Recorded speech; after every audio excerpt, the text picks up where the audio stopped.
I learned two very important things when I was pregnant. It absolutely fucking sucks. And the time you spend pregnant will reveal to you exactly what kind of man your husband truly is. The one thing that is holding us back from pregnancy is you putting your body and your health at risk. I would never get with a man who's like, yeah, I've cheated in every relationship. You're the first woman I'm loyal to. That is not a compliment. You know, a husband should protect his wife. That's like a part of the job, and he's putting you in harm's way. I feel like my husband doesn't care if I die. What's up, y'all? Welcome to another episode of the Hanging Out Forever podcast. I am your host, Asia Corinne. I'm here with my wonderful love of my life. We don't know how long we've been together because it's been such an awesome time. Yeah, it's around 9 years, something like that. Yeah. Grant Blackwell. Yep. And we have another listener letter episode for y'all. We know that y'all love them. We do it twice a month. We're back on schedule, babies. So we are finna get into this listener letter episode. Yeah. And as per usual, with these letters, I skim them to make sure that they're like legible, readable, to make sure they make sense. I don't do a deep dive. I just kind of, sometimes I throw it in chat and I'll be like, give me the spark notes to this story. Is it worth the read? Chat will be like, yes or no. Yeah. I'll be like, cool. And then I'll read it. And then Grant is going in totally blind. He's flying Completely blind, guys. So I'm right there with you guys, per usual. So we're going into this blind together. Yep.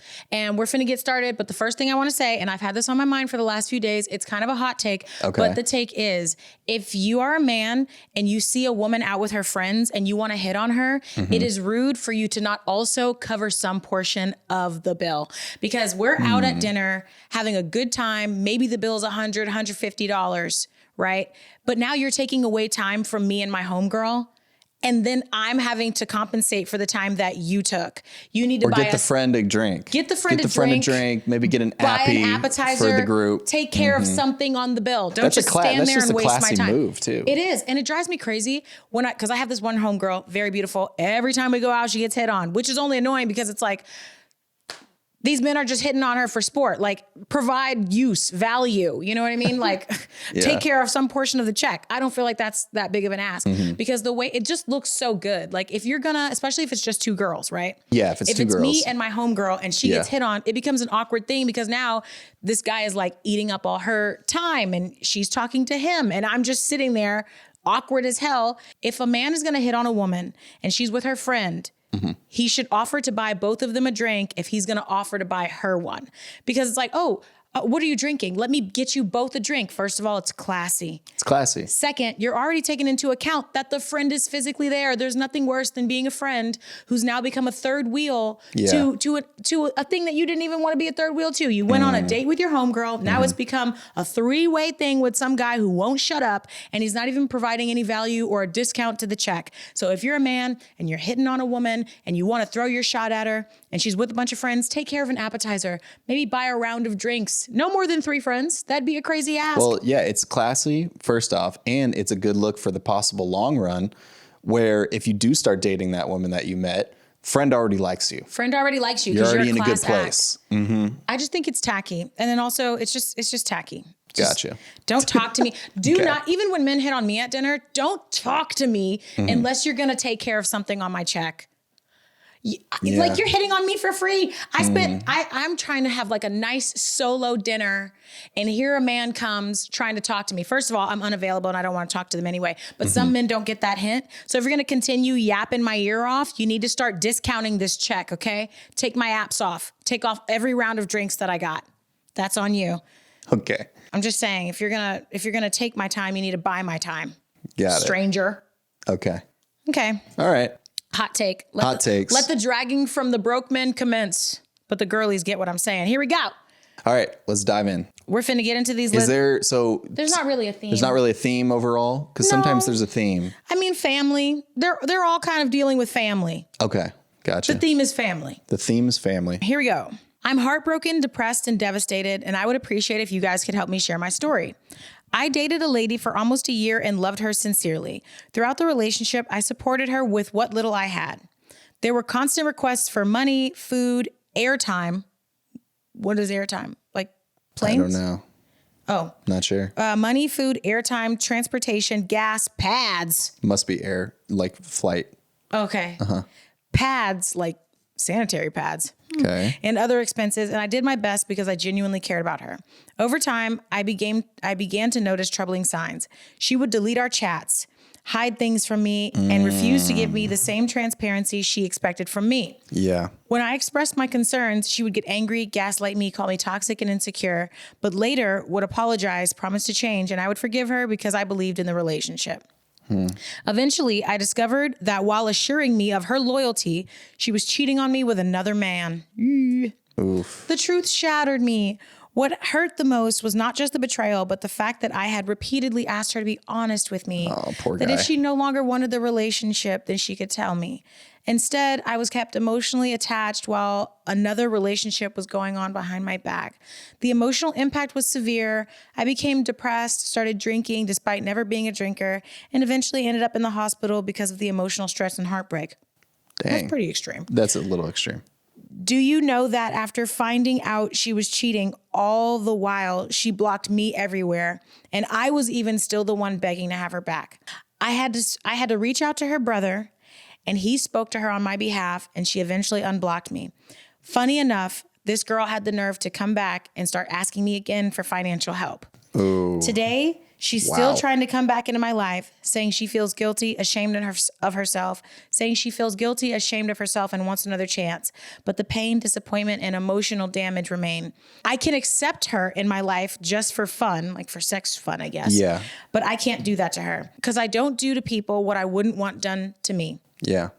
My reason for sharing this story is not to seek pity or anything. It's to simply remind people that honesty matters. And if you no longer love someone, tell them. If you want to leave, leave. Don't keep someone emotionally invested while giving your attention to someone else. Heartbreak is real. Some people carry the scars for years and others never recover. Let's be mindful of how we treat those who genuinely love us. That was sweet. I feel like we never get listener letters from men. I guess we do. Well, it's typically women. It is typically women. Yeah. Wow, that was really sweet. I mean, I love when it's men though, because do it's good to see men reaching out for advice or trying to get somebody's opinion on the situation. Right. Usually men will just bottle that up and just live with that. But this situation was interesting because, you know, she showed her true colors by cheating on him. But then she really showed her true colors by coming back being like, oh, but can you still help me financially? Can we get back together and you can help me again? It's like, okay, so you just see me as an ATM. Oh, got it. That's so sad. And it sounds like he really did his best. You know, he literally says, I dated her for almost a year and loved her sincerely. Yeah. And I supported her with what little I had. I will say that dating somebody for less than a year and supporting them financially, to me, is never a a good no-go. idea. Yeah. Like, I don't think that that's a good idea. It depends on how much funds you have. Like, obviously, if you're balling out of control, then it's really probably inconsequential. But if you already are working with limited resources, I don't find it very financially feasible or intelligent to then spend that money on somebody that essentially you just met. Because a lot of people are like, oh my God, we've been dating for so long. Well, how long have you been dating? A year. A year is not that long, boo-boo. Yeah. And you're setting the really foundation of expectation. She's going to expect that ongoing. Yeah. I think that's very fast to be able to date somebody who within the first year is asking you for money and food and gas and transportation and female sanitary objects like pads and tampons. I know he threw that. He had to throw that in there. No, I mean, that's good. Yeah. That's good context because like who can't afford their own pads? I know. I mean, I get it. There actually are people who are in poverty who have a hard time buying sanitary napkins. But the point is like you're asking for all of these things. And then on top of that, you can't even support your own menstruation. Like you're asking him specifically to buy you pads. Yeah. Was she not working or anything? I don't know. He didn't say. He didn't specify that. I think that like, you know, that's rough. I will say you should be buying your own pads. Not because men should not buy pads, but because like, if he's taking care of all these things, the least you could do is buy your tampons, babe. And there's tampons and all kinds of stuff at the dollar store, the Dollar Tree. And if you don't want to wear tampons and pads, put a diaper on. Diapers are the new wave of women on their menstrual cycles. Yeah. Yeah. So. Well, I think you nailed it on like having her rely on him financially so early on in the relationship is a red flag. It's not a good move. Yeah. And it's a huge red flag if she's asking for that. Like, it's versus not him providing it. Yeah, if he provided it or Yeah. brought to her like, hey, I'd like to take care of you, that's different than her being like, hey, I need help, like Yeah. help me out. Because then it just shows what her true intentions were that entire time. Yeah. And it doesn't seem like she was, you know, as into it as you were. If she was just asking for money and then all of a sudden now she's going outside of the relationship, she didn't. And it's really sad also because he asked her to be clear with him. Yeah. I do agree that if you're not into somebody, then you should leave them. There are a lot of people who lead on relationships because they're waiting for a second option or a second wind with somebody else. Yeah. And that is so unfair because there's so much emotional and mental investment that goes into building something intentional with somebody. So to think that you're building something valuable just for that other person to be treating you like an option and you have no idea is really heartbreaking. Yeah. I mean, I think going to the hospital after less than a year dating somebody it's emotionally extreme. Like, I think that maybe we should figure out some regulation for you. Like, perhaps you should get counseling. I do find that to be an extreme reaction for only having dated somebody for 1 year. That being said, not every relationship is the same. And there are a lot of relationships that take a greater emotional toll on others. Seems like he was putting a time. lot into the relationship too. Like he was putting in a lot financially, obviously, but emotionally as well, you know, trying to be as transparent as possible with her so they can communicate properly, which is the way to go. Right. You know, but also if you're already having doubts or you're seeing signs of like, why is she deleting the text messages, our text message threads? Why is she doing this? Why is she doing that? If you already have all these questions in the first year, then there's there's something up. Yeah. You know what I mean? And you should go with your gut and you should go. You should go. And another thing I want to touch on that we've touched on, I think in the last 3 episodes, is if somebody cheats on you, skedaddle. Yeah. Get up out of there. Do not. There's no second chances for cheaters. Maybe there are certain circumstances. I wouldn't even keep them around for circumstances. fun either. Cause he said that he's like, you know, debating about keeping her in his life still just for fun or whatever. Yeah. I wouldn't even do that because that could progress, that could grow. You could forget things from your past. Like, do not even go down that road. Yeah. If I cheated on you, would you forgive me? No. Why? because like after all this time, after everything we've invested, you would really step out and do something like that. That'd be terrible. That would crush everything that we've built. Yeah. Mm-hmm. If you cheated on me, I've already said it, I'd ruin your life. Yeah, exactly. But you know, my mantra is, y'all, when people, is Grant going to cheat on you? Are you worried about Grant cheating on you? What if Grant cheats on you? If he want to be a dog, he could bark. Mm-hmm. That is my line. I don't care. Like, if you cheated on me, would I be messed up from it? Yeah. Mm-hmm. But at the end of the day, if you want to be a dog, I can trust you to do what dogs do, and that's bark. Okay. I'm gonna put that on a t-shirt. All right. I'll let you guys buy that merch. If he want to be a dog, he could bark. That's funny. I know. I came up with that. Yeah, You're welcome, that's besties. Good. Okay. Yeah, just never take somebody back that's cheating. I do believe that there are certain circumstances where cheating is circumstantial. I will say that. Yeah, but that's the end of a relationship. On average, I do not think that you should take a cheater back. No. And people in our comments are like, well, people change. People who abuse children do not change. People who physically abuse people do not change.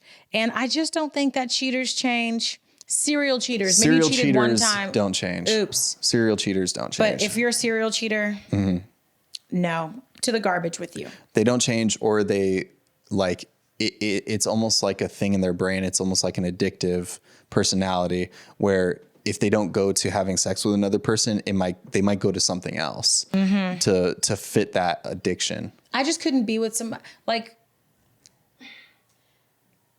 It would be difficult for me to be with somebody that was in a very serious relationship and cheated on their partner because I would never be able to let my guard down around that person. Yeah. And then also beyond that, I just think that people who cheat have a hunter mentality and they're never going to find anything that fills that void. I just don't trust. Well, can't. Men who cheat are always the types of guys that say, you know, men and women's brains are wired differently. We're more animalistic, or we have to like, take on we need multiple partners. Options. Yeah, we need options.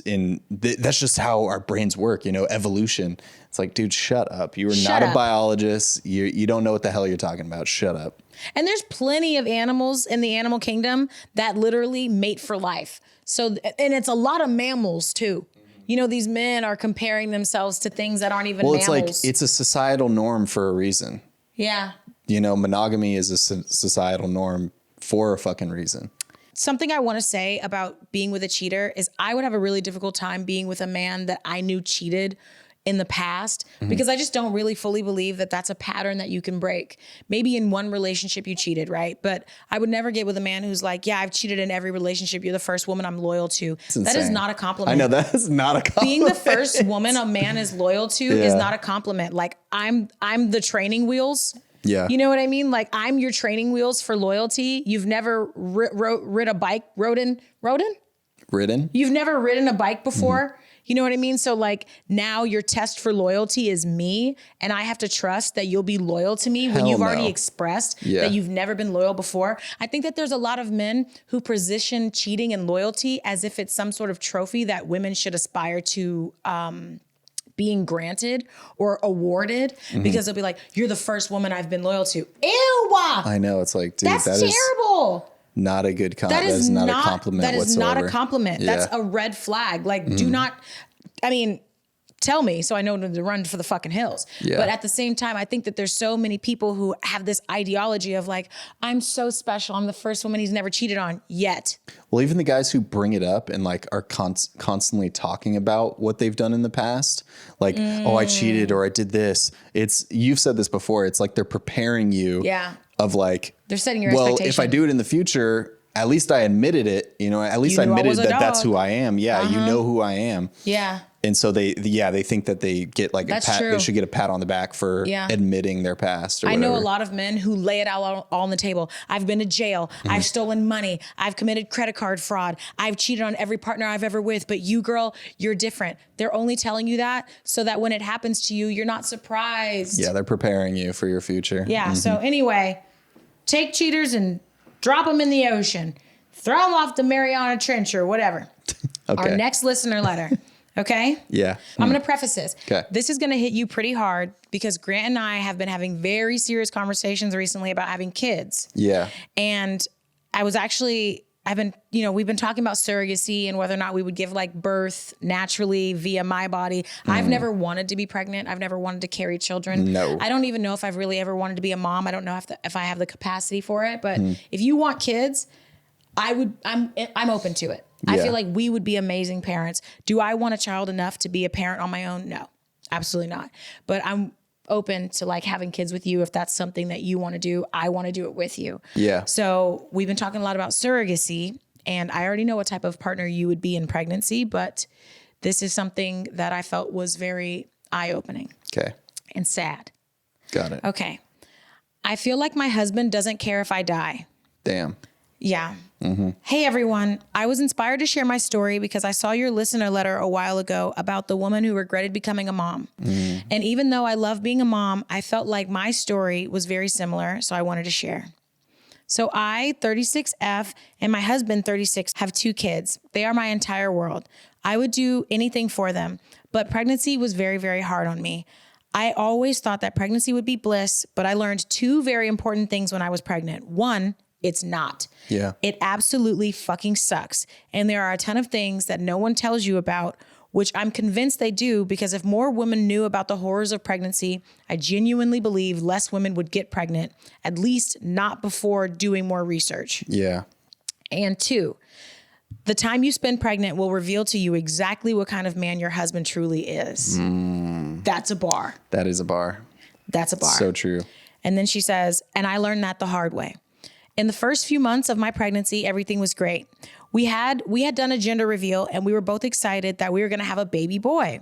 That was always his dream. He wanted a sports team worth of sons because he loved sports, and this is relevant info. Yeah. Because when he was in college, his dream was to play MLB, which is like what? Major League Baseball. His dream was to play MLB, which didn't work out because he was involved in a hazing incident that left 2 other people seriously injured. I won't get into it, Red but flag. It was bad in all caps. Yeah, red flag. Red flag. Red flag. Got it. When we found out we were having a boy, he was happier than I had ever seen him. He waited on me left and right, hand and foot, never made me ask for anything, and always catered to me. Even though pregnancy was hard, that part of it was heaven. Nice. I don't think I'd ever felt so seen and special before. He wanted to go all out for me and our baby. He painted the room, and parentheses, it says, colors of his favorite team, put together the changing station, bassinet, literally everything. He talked to our baby all the time about how great he was going to be, how excited we were to meet him, and what his future would look like, etc. He was invested in a way that surprised me because everyone said men don't connect with a baby until it's born. As my pregnancy progressed, we went in for a checkup, and during the ultrasound, we were informed that our baby was actually going to be a girl, and there was a misinterpretation of the imaging from the first time. Yeah. I was, of course, bummed. We had already done so much work for a baby boy, but I was happy either way.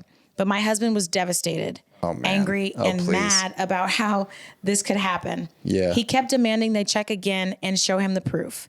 Once it was confirmed, he broke down crying. I felt so bad for him. Having a son was his dream, and it was just being taken away from him just like that. I was devastated for him, and for the rest of my pregnancy, he was not the same. He was distant, cold, dismissive, and even though he still had hope that we'd be surprised with a son at the end of it, he treated me like it was my fault we weren't. Oof. I gave birth to our baby girl, and it was a difficult birth, especially being my first. You never fully know what to expect. I lost a ton of blood and kept passing out. I wonder if that's a thing. I've never heard of that before. Maybe C-section or something, or I don't know. no. I've never heard of a woman passing out during childbirth. I mean, it makes sense. It does make sense. Yeah. I've never. She lost a lot of blood too, it seems. Yeah. I lost a lot of blood and kept. Oh, it must be after must have been after she delivered the baby. Yeah. Okay, that makes sense. I lost a ton of blood and kept passing out. It was an unimaginable pain. Even with the epidural, I still felt what felt like everything. When she finally came out, he turned to stone. He held her, and I was hoping seeing her would make him light up again like he did when he thought we were having a boy. A few weeks after giving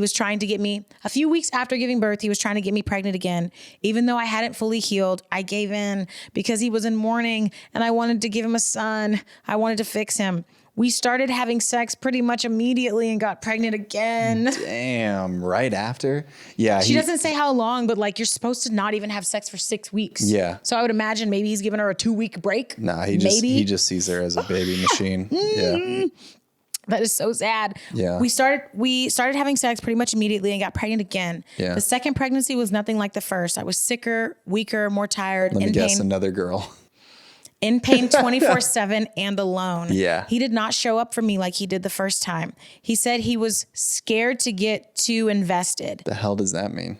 When I found out we were having another girl, there it is. I knew it. I broke down. Wow. I had no idea how to tell him. I literally had to get his parents involved because I was scared of how he'd react. I'm glad I did because he lost his fucking mind. Yeah. He tore apart the new baby room, screamed for hours, and then left the house, and I didn't hear from him for 2 days. What a freak. Yeah. Throughout that entire pregnancy, he would make me feel like it was my fault. I'm going to pause here. Men carry the XY chromosome. So if you're not making sons, that's on you, punk. Women are XX. Yeah. Men are XY. So there's no way for her to give him a son. We only have female chromosomes. I literally had to get his parents involved because I was scared of how he'd react. I'm glad I did because he lost his fucking mind, tore apart the new baby room, screamed for hours, and then left the house. I didn't hear from him for 2 days. Throughout that entire pregnancy, he would make me feel like it was my fault and told me we were not going to stop having kids until he gets a boy and that he doesn't care what it takes. Oh, God. I know that makes you so, I know. It's disgusting. It's just like, it's kind of like, how did you not see any red flags in this guy before having kids? Well, let's not go straight to the victim blame. I'm not victim blaming.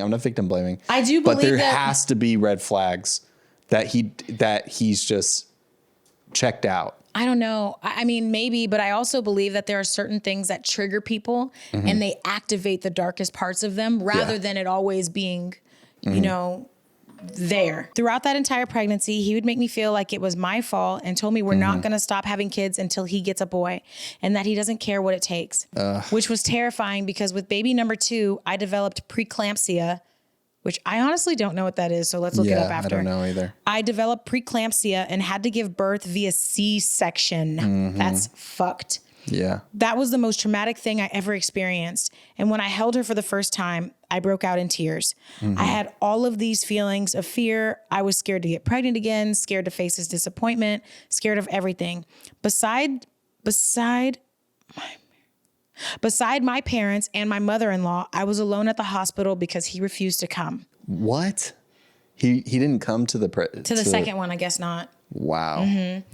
He's really that upset about it. But her parents were there and his mom was there. Yeah. I was alone at the hospital because he refused to come. Before I was discharged, my doctor told me that I would likely continue to have high-risk pregnancies and that I should not get pregnant again or it could be fatal. Yeah. I was hysterical after that, but also somewhat relieved. Yeah. I finally got home and he was dismissive, barely held our baby, and was talking about trying again until he got what he wanted. Psycho.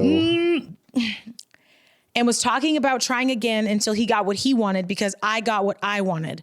When all I ever really wanted was a healthy child and to not die in pregnancy. Yeah. I could give a shit about the gender. Just like the last time he started to get me to try, just like the last time he wanted me to try with him again. And basically immediately. But after a few weeks, I told him that it wasn't safe for me to have kids or I could die. Yeah. He screamed, telling me that doctors have no idea how my body works. And they're just saying that. That's not true. And women have been giving birth for thousands of years. And we're not stopping until I get my boy. Jeez. I had never felt You're more gonna end empty. up with like 4 girls, bro. I hate to say that would be his karma because like daughters don't deserve to be the punishment of fathers. It is his karma though. I think that's the thing though, is like we'll pause for a second. A lot of men, not even a lot of men, but there are parents out there who believe that daughters are the punishment of parenting.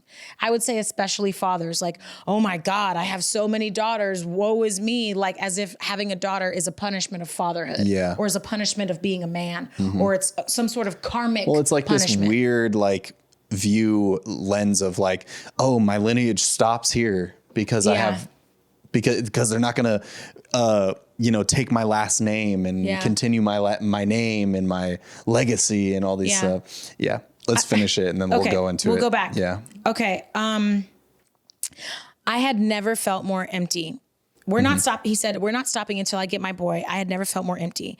It's been 3 years since our second kid and he's a good dad, but he still won't stop bringing up pregnancy and saying things like he's given me enough time to heal and that he wants a son or he'll divorce me. No matter how much time it's been, I'm still considered a high-risk pregnancy. I know because I've checked. I've brought him to the OB with me and they've shared the same information. Nothing is enough to change his mind. I'm taking birth control behind his back and I'm thinking I should leave him because at the end of the day, he doesn't want me or our daughters. He wants a son to relive his glory days through. Leave him. And I won't risk my life for that. I know you both have had serious conversations about pregnancy on your podcast and in listener letters. So I'd like Grant's opinion and the advice of any viewers. I'm scared to be a single mom, but I'm more scared of taking the risk of getting pregnant again and not surviving it. Yeah. I mean, this is like something that we've talked about multiple times of pretty much the one thing that is holding us back from pregnancy is you getting pregnant and putting your body and your health at risk, because that's the scariest thing that could ever happen, is like we get pregnant and it's this beautiful thing, but then, you end up passing away or something happens to you. And I couldn't live with myself after that if something like that happened. And also us not having a kid or you not getting pregnant, to me, seems more worth it than going through with it and risking your life, And I think that just shows that it shows this guy's priorities, and his priorities are to have a son. That's it. His priority isn't to keep you safe. It's not your guys' relationship. It's not your guys' marriage. He's put all of that to the wayside. And now his only priority is to have a son. So do with that what you will. Like I if I was you, I wouldn't want to be in a relationship with somebody who didn't put our relationship first. You know, like the relationship has to be first over everything, over your kids, over all of that. Clearly, he just wants to relive his past through a son, or he's obsessed with the whole legacy thing, or like continuing his name. He's obsessed with all that crap. Mm-hmm. You know what? Boy dads are just as toxic and horrible as boy moms. You know what I mean? Like the boy moms where they're obsessed with their sons and it's like this weird pseudo-sexual relationship and it's just uncomfortable and strange. But then what's just as toxic and horrible is the dad who's obsessed with having a son, who's obsessed with having a boy. You know, it's like, okay, dude, you get to play sports with the kid. Who cares? There's also women's sports. You can just play sports with your daughter, whatever. And then don't be so obsessed with this idea of continuing my name or continuing the legacy of, dude, you're not that special. Yeah. You are not that special. So it doesn't matter if that continues. Right. It will continue too through a daughter. It could continue through a daughter as well. But that's a whole different thing, but I just thought of that of like, because we've talked about the boy mom thing. I think that's a really good point. I think that men who are overly hyper obsessed with having sons have this sense of masculinity that they need to pass on to other men. Yeah. And I don't believe that the men who are hyper masculine there's a difference between wanting a son. Yeah. I would love to have a son and being like, sons, nothing but sons. Yeah. Having a daughter would ruin my lineage. A strict rule. You know, I feel there are a lot of people who view men and having boys and having sons as the answer to some sort of prayer. You know what I mean? And they look at having daughters as some sort of karma. Yeah. I don't think that daughters are as valued in the household as sons are. Because, you know, when people get daughters, they get all sad. Like, oh my, I see so many gender reveals where like the majority of the parents are just upset that they're having a daughter. Yeah. It's like you only had two options, you know? And I think that with men who are hyper focused on having boys and having boys who I want to breed with a woman who's tall because I want to get my sons into sports. I think that you end up maybe even inadvertently passing down an ideology of toxic masculinity onto those boys because you're teaching them to be so masculine so young because you have a concept of what masculinity looks like, and that's sports, and that's aggression, and that's not taking care of women, and that's not valuing women's contributions in society. And I think that men who are hyper obsessed with having sons devalue women. And I think it's also a reflection of how they generally view women as a whole. Does that make sense? I could see that. That makes sense. Because it's kind of the same thing of like, oh, like I don't want a daughter, or I don't want to have to deal with a woman because women are so emotional and women are hard to deal with and all these things. It's like, dude, because like I see so many debates online of like, oh, women could never lead, you know, in politics or anything like that because they're so emotional. I'm like, bruh, like, are you seriously? And men are more logical. I'm like, dude, men literally have the highest suicide rates, the highest rates of violent crimes. Is that not emotion? Yeah. Is that not an emotional outburst? You know what I mean? Like, men are emotional as hell. Yeah. You know what I mean? And we make horrible decisions because we're so damn emotional. Like, you know, every war was started by a man. Was that logical or was that emotional? Right. You know what I mean? And so it's like, I'll never understand that debate or that side saying, oh, women could never lead or could never do, you know, be in these high positions because they're so emotional. What if they're on their period? You know what I mean? It's like, dude, women have had a period their entire life. That alone should show that they can control their emotions and regulate their emotions. You know what I mean? So I think that's fascinating. Men don't qualify anger as an emotion. They qualify it as a facet of masculinity. Yeah. That's why they don't consider themselves emotional. What is like, or testosterone? It's testosterone. Yeah. It's like, what does testosterone cause? Emotions. Right. You know, like. Yeah.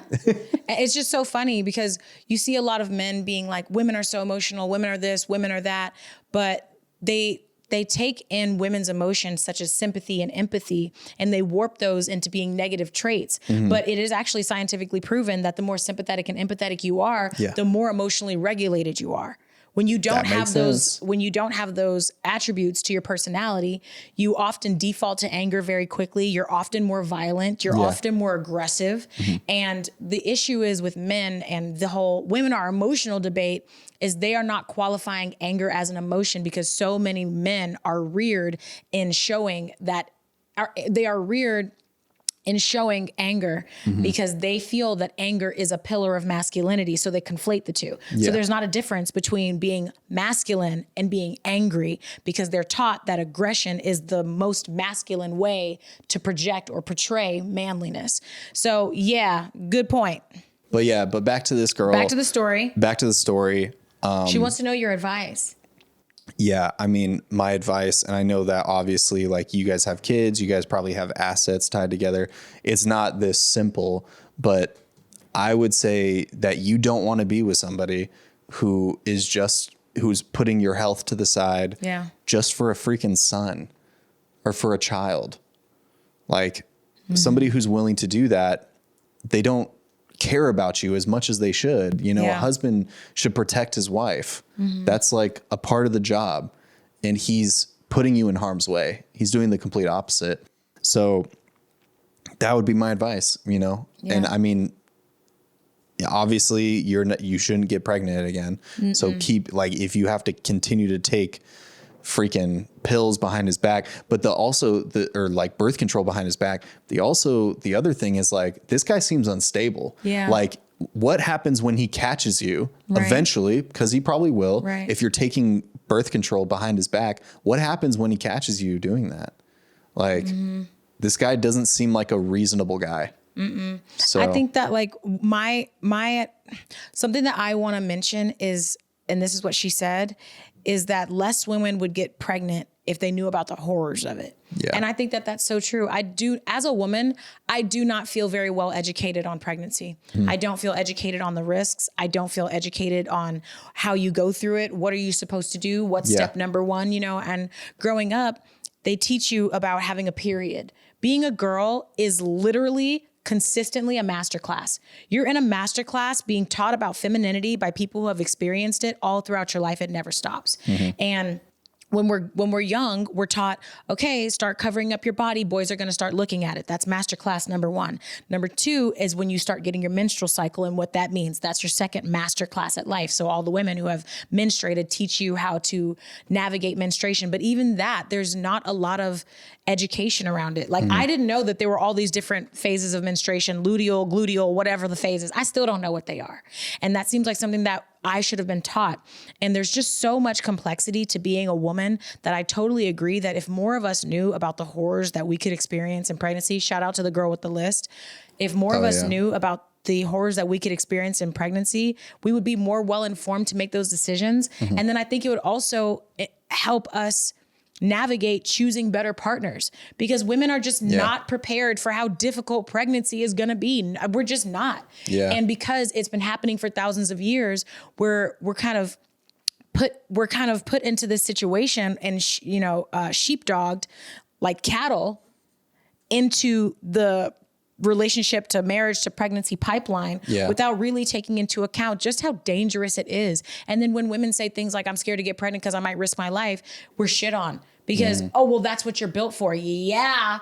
But what do men do all day? They complain. They complain about working hard. They complain about going to war. They complain. But when women complain about actually having to be biologically wired to doing something that could easily take your life, it's shut up and deal with it. That's what you were made for. And I think that with her, my biggest concern is having a C-section that's not light lunch. That's very difficult. Yeah. And to be with somebody who just wants to pump you full of babies is irresponsible of him. And if you allow him to pump you full of more babies, it's irresponsible of you. He doesn't appreciate what you're going through for him and for the family. He doesn't appreciate it. Yeah. Yeah. That's something really difficult. I don't think that there are enough men who really appreciate just how difficult pregnancy is on women's bodies. Well, it's kind of just glazed over as this miracle thing. Yeah. You know what I mean? It's like this magical thing that you're allowed to, or that nature has allowed you to do. But yeah, it's a freaking nightmare. And he doesn't care. It sounds like he doesn't care if you die. He doesn't care. He wants a son. And I've always felt this as a man. If you are with a woman and you guys have just had a baby and it hasn't been the typical healing time, which is 6 weeks, and you're back to having sex with her, you don't care about her life. No. I don't care what anybody says. Like, you just do not care about her physical safety. I get it. You guys miss each other. 6 weeks is a long time to go without sex. She's horny. She just had a baby. She got all these hormones. You're horny. You want to have sex. It's great. But like, I think that it's easier for women to fold in that period of time because they're going through so many things emotionally that you as the man need to have the responsibility and the discernment to say, no, we are not having sex until you're in the clear. For sure. We are not having sex until I know that you are healthy, because I would hate to risk you getting pregnant again within this short period of time, because my mom always says the time where you're most fertile is right after you've gotten pregnant, right after you've had a baby. Dang. And so the men who don't take that type of thing seriously, I just feel like that's so insensitive. And if you're with a man and you just had a baby and he got you pregnant only a few weeks later, he doesn't care about your health. No. I don't care how you cut and it. You guys need to put each other first. You guys need to both prioritize each other over the family, over the kids, over the in-laws, over all of it. So you guys have a very strong team dynamic.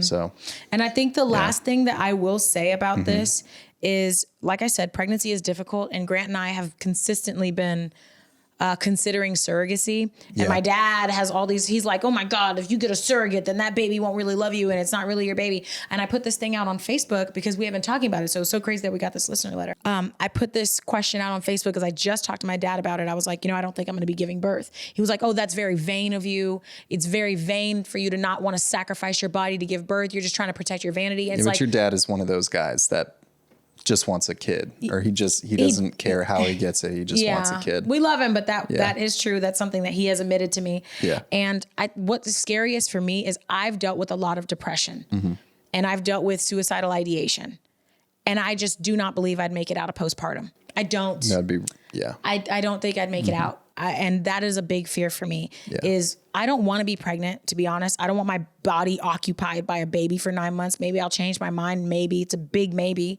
but I'm just not mentally prepared for how much that's going to change me, how much it changes how I look at myself, and how much it'll change maybe even our dynamic. And I'm scared that I will have a baby and be like, I went through all of this for you. You know what I mean? Like, I don't know. I don't think I would resent my child, but I wouldn't take that off the table because it's extreme. Like, giving birth is so extreme. And I just wish people would acknowledge how big of an ask that is. So and you know what? Here's another hot take.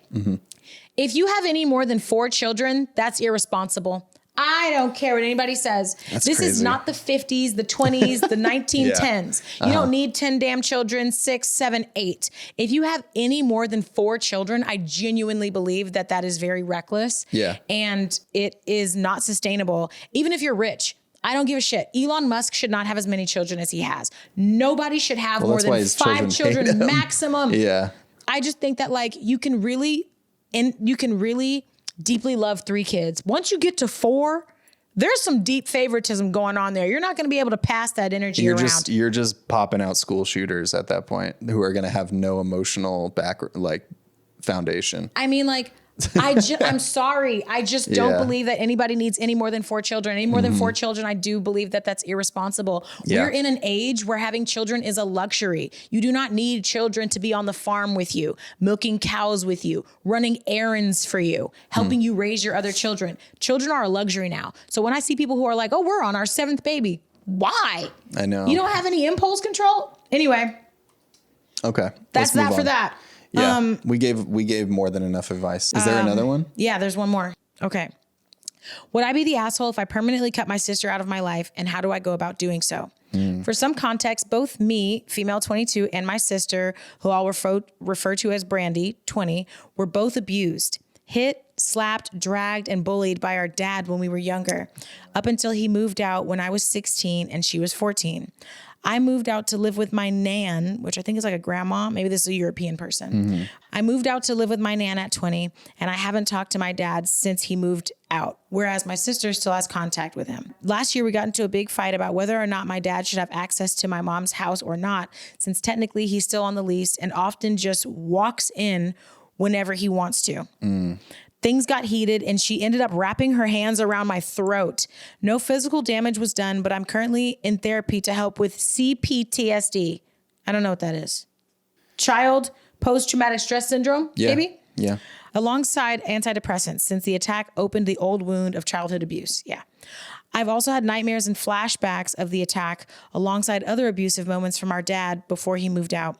Since then, I've gone almost zero contact with her. I've received zero apology apart from my mom telling me that she's sorry, but I have overheard her saying that I deserve it. I've been tempted to write her a letter saying that I'm going no contact, but I still want to hope that one day I'll get my sister back. Our relationship has always been somewhat rocky. When we were kids, we loved playing together, but when we hit our teen years, we started fighting and avoiding each other due to both of us struggling with mental health issues. We've had our fair share of fights. She's bitten me, put slugs in my hair, and I've broken her toys and poured drinks on her head. And we both always apologized and made up after a long talk. I miss her and the relationship we could have since we're both now adults. However, Brandy has made zero effort to apologize. We used to buy each other presents for birthdays and Christmas. However, that stopped. Our mom, grandmother, and granddad want me to simply forgive Brandy, but how can I when she hasn't even apologized? Plus, I'm usually the peacemaker in the family. Thanks to therapy, I no longer force myself into that role. I feel unsafe being around her and feel like the best move is to wait until she goes to therapy herself to confront her issues that she's having so we can have adult conversations. But right now, I do not feel like that's possible. I'd never want to come between her and our dad, even though I do think he's an abusive dick and narcissist. Brandy is currently in and out of the hospital due to an eye issue. She got hit by a car. It says in parentheses, she got hit by a car when she was in high school and it damaged her eye. So our family spends more time with her than they do me, which I don't really mind since I love living the introverted life. Yeah. I'd love some advice on how to go about it. At the moment, I want to write a letter since I don't want her phone number, because she could leak my number to our dad since they're both still close and I don't want him having any contact with me. Yeah. Thanks a bunch. P.S. When I asked Brandy when I asked Brandy if she thought that our dad was abusive to us, she said no, he was just being a good parent and some kids deserve to be hit. Okay. So. Yeah. Okay. And Brandy sucks. Did she say, I can't remember, did she say that she was the older sibling? She is. She's the older sibling. By 2 years. So I think this happens a lot with siblings where the older sibling, has a lot more memory of the childhood and what happened during those like bad years. And then the younger child, the younger sibling, doesn't really have the same memory, right. Or maybe the dad was going through a really hard time through specific years where the older sibling was old enough to see what was happening and what was going on and experience it, where the younger sibling just wasn't old enough to experience it. Right. And then, those years passed and now the only memory that the younger sibling has is the good years. So they're kind of looking at one another with totally different experiences of their dad. Right. It seems like that's what's happening right now. Cause it seems like the older sibling knew that the abuse the dad was doing extreme. Was wrong and was extreme. And, the younger sibling is like, no, I don't remember it to be that way. I don't remember it to be that bad, But yeah, I mean, if it's clearly it was bad enough to completely resent your dad, I feel like this girl isn't just going to resent her father for a spanking. Yeah. So. I mean, she said that they were dragged, slapped, and bullied. Dragged? Yeah. What kind of parent is dragging you? Especially your dad? For me, I think that dads should administer punishment or reprimanding onto boys. Yeah. I do not think that they should be hitting their daughters unless they're like giving them a little pop on the butt or whatever. Like I was getting spankings, but my dad never hit me. Yeah. My dad actually never hit either of us. I think that my mom beat the shit out of me though. I was going to say, I think that for a daughter, the discipline any physical discipline should come from the mother. Yeah, I agree. It should never come from the dad. Yeah. Yeah. I think it's very unfortunate with your sister, Brandy. I think that Brandy needs to get cut off until Brandy has healed and unpacked some of her trauma. Yeah. And there is no excuse to physically and violently abusing your children. I don't care like where you're at in your life or what the child did. There's no excuse for violently abusing your children. Yeah. And children, I would never say that like some kids deserve to get hit. Some kids deserve spankings. Sure. For sure. I was getting my ass whooped when I was a kid. I deserved every single spanking I got, but it wasn't abuse. Yeah. I mean, there's this whole thing now where it's like, you got to be a gentle parent. I've seen that shit. I see y'all parenting. It sucks. you have to, sometimes you have to be aggressive. You have to have aggressive parenting for sure. I do not consider my mom, like giving me spankings as abuse. I just don't because there wasn't psychological malintent behind it. And I think maybe that's the differentiator. Yeah. For me anyway. Well, and it said the list of things that she said that they were dragged, they were hit and bullied. So that's like a whole other that's psychological warfare there too. Sometimes your biggest op is your parent. Yeah. Sometimes the first person that ever makes you feel terrible about yourself is your parents. It could be your mom, your dad, your aunts, your uncles, your family. Yeah. And that will warp you in ways that people cannot describe. Like I feel like I'm still healing from dealing with mental abuse. Yeah. From my That'll family mess growing you up. up way more than a spanking. Yeah. Yeah. You know, I would rather they just smack me around one or two times, but like they made me feel so unlikable that now I walk into a lot of interactions just assuming people already don't like me because the people that are supposed to like me hate me. Yeah. You know, and they treat me like I'm this bad demon that they don't even want around, or like it's charity for them to pick me up from school or treat me with kindness. Yeah. You know, I felt very treated less than, and I felt like a burden. Yeah. Growing up and very singled out and very bullied. So I think that when you have family members who treat you that way, you're never going to fully be able to recover and regulate your nervous system. Maybe you can. Maybe I just haven't had the right therapist. But for me, I haven't been able to do it. But that grudge will always be there. Yeah. It's just like, for sure. I don't even hold a grudge against them. It's just I don't want anything to do with them. Yeah. And I think that's the difference. That sounds like a grudge. I have I guess so, like yeah. I mean, but I have this one aunt and she was terrible to me. Yeah. And sometimes she'll like message me or tell me that she loves me. And I'm like, this feeling does not go both ways. And I feel like she only started being nice to me when I was old enough to fight back. That was when I noticed that things would change, because when I was 8, 10, 11, she was so mean to me. But every year I'd be like, when I get bigger, I'm going to beat her up. When I get bigger, when I get bigger, when I get bigger. And then I got to be about 14 to 16, somewhere in that area. And then she really stopped trying me. And you have your own opinions, and you have, now you can really take in what's happening. Yeah. Where, I think abusers like that, they take advantage of children because they're so naive and they don't really know what's going on. Yeah. And so they're like, oh, I can treat this little kid however the hell I want. And then they just take out their own And I've bullshit. had people be like, oh, well, you're older and she's changed and she's older.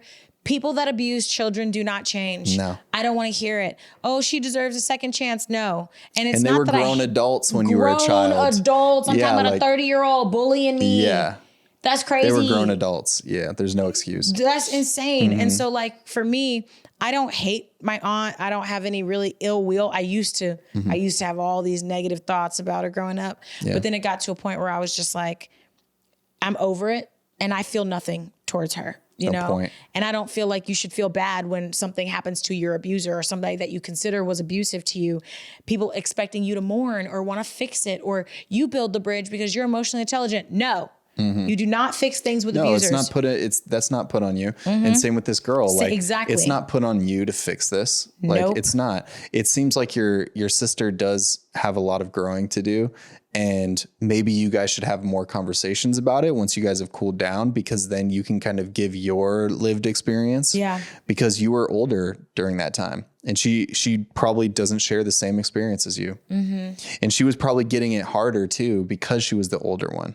Definitely. Yeah. And I think that, this is a very emotionally intelligent letter that you wrote us. So thank you so much for sharing. And I'm sorry that For sure. you have experienced this type of abuse. And I hope that you're doing well.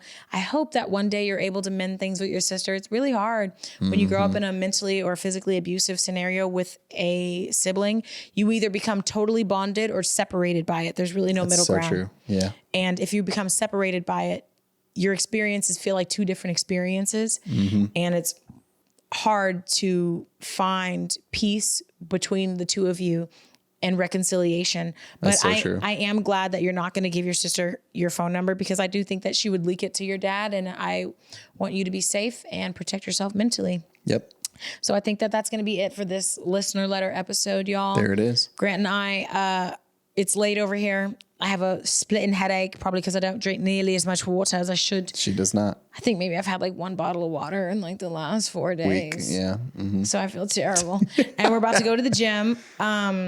But our dating show is on the way out, y'all. So we're actually casting. We've already got people that have dropped their name in the hat for casting. Of course, as per usual, we're going to link it down here. Send us a listener letter if you guys want us to respond, react, or give any advice to something that you might be going through. And we love you, besties. You're the besties. And Grant, what do you got to say, my dude?